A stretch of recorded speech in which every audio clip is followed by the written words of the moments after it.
welcome to Who Yelling Now, Season 3, Episode 9, The Things That Hide in Too Much Light. Copyright Mackenzie. I'm Olga Foreign. Welcome, friends, loved ones, listeners, and all my yellers. We know there's a strange thing about the world. Not everything hides in darkness. Some things hide in too much light, the kind of brightness that blinds you instead of revealing anything, the kind of clarity that convinces you the truth is sitting right in front of your face, even when it isn't. We fear the dark, but nobody warns us about the danger of a room lit so brightly you stop seeing anything at all. Today, we talk about the things that hide in too much light. Friends, we all know when our shadow disappears. At noon, your shadow disappears. Not because it's gone, but because the sun is too strong for your eyes to see it. Ancient people understood this. You don't make decisions at midday. You rest. You pause. You let the world cool until it becomes readable again. Because too much light can blind you. Just as deeply as darkness, brightness can be a camouflage. So, what hides in plain sight? Some of the most dangerous beliefs don't live in shadow. They live in the middle of the room, in the spotlight, in traditions, in trends, in everybody does it. They hide right where we can see them, so brightly we stop questioning them. Which brings me to a story. You know how I love a good story. This story is called The House with the Missing Roof. It's about a man who lived in the desert. He lived in a house with no roof. Not a damaged roof. Not a half roof, just no roof at all. Open to the sky, open to the sun, open to everything. And everybody saw it. There was no mystery, no hiding, no secret flaw. Everybody saw it. Nothing was hidden. But the house looked chic. Friends, family, and visitors walked in saying, "Look at all this natural light. So modern, so open, so unique, so bold, so innovative." And because people imitate more than they think, the neighbor said, "Well, maybe we need that look too." So they did what humans do. They followed the trend. One by one, the whole neighborhood started ripping the roofs off their houses.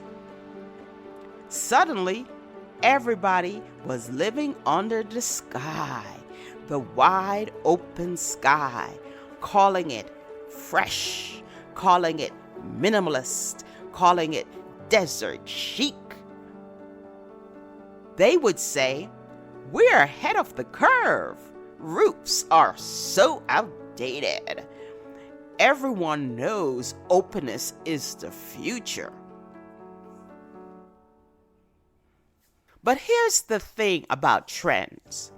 None of them are tested until something unexpected happens. One day, a cloud wandered across the desert like it had lost its way, and then it rained. Hard, buckets, sheets, thunder behind it, like the sky was filing a complaint. And suddenly, all those roofless homes started drowning from the inside.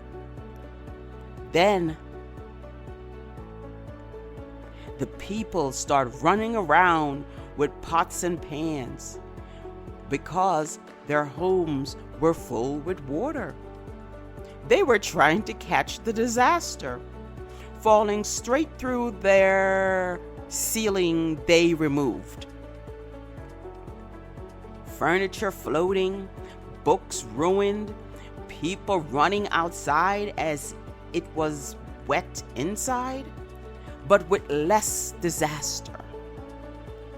They watched as rain poured into their perfect trendy houses. Someone screamed, "Who told me to take off my roof?" And the original man who had the original house with no roof, he just shrugged. He said, "I told you it was beautiful. I never said it would work." So, what's the real lesson of the roofless house? It wasn't just that the guy had no roof. It was that he could afford to have no roof. You couldn't. His life wouldn't collapse if the experiment failed. Yours would. This is how trends, politics, and society works. The trendsetters, the rich, the influential, the protected, the people with backup plans, the people with multiple homes, safety nets, second chances. They can play with ideas. They can experiment with visions. They can call disaster art, because they won't be the ones drowning when it rains. But you only have one roof, one home, one life, one stability, one timeline. You cannot afford their fantasy. You cannot afford their vision. You cannot afford their untested theory. That sounds poetic until real weather hits. Now, the man in the story whose house had no roof, you want to guess how many homes he owns? He owned 3 other houses with roofs, with walls, with backup plans. He could afford a vision. He could afford the fantasy. He could afford a trend that might collapse. The neighbors, they only had one house, one shelter, one meager financial life. He could survive a bad idea. They could not. And that right there is how our social environment works today. Someone with 5 mansions selling a vision that will collapse yours. The question is never, Do you like this idea? The real question is, can you afford his vision? Because some ideas don't hide in shadow. They hide in style. They hide in light. They hide in trends. Too bright to question. This is our social truth. A leader's vision is only affordable to the leader. A policy is only painless for the person who will never feel it. A future is only bright to the people who won't be standing in its shadows. My dearest listeners, what if I tell you how humans really see? Humans don't see well in pure brightness. We see best in contrast, in edges, in the space between light and shadow. That's where truth lives, not in the blinding bright room, not in the perfect trend, not in the spotlight. Truth shows up when the weather changes, when the rain comes, when the hidden flaw finally gets wet enough to reveal itself. Here's a poem called The Blinded Room.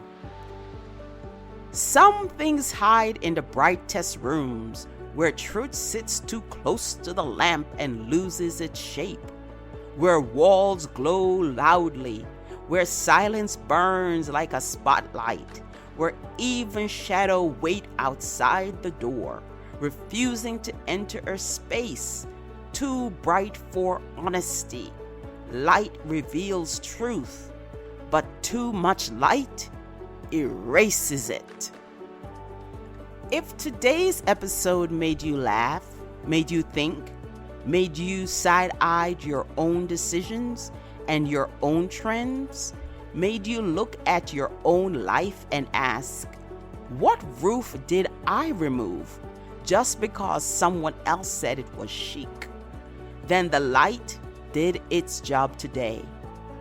Follow, subscribe, share, and keep questioning the things you were told were obvious, because sometimes the brightest ideas are hiding the biggest leaks. I'm Olga Foreign. This is Who Yelling Now? And today we yelled at the light. See you in the next episode.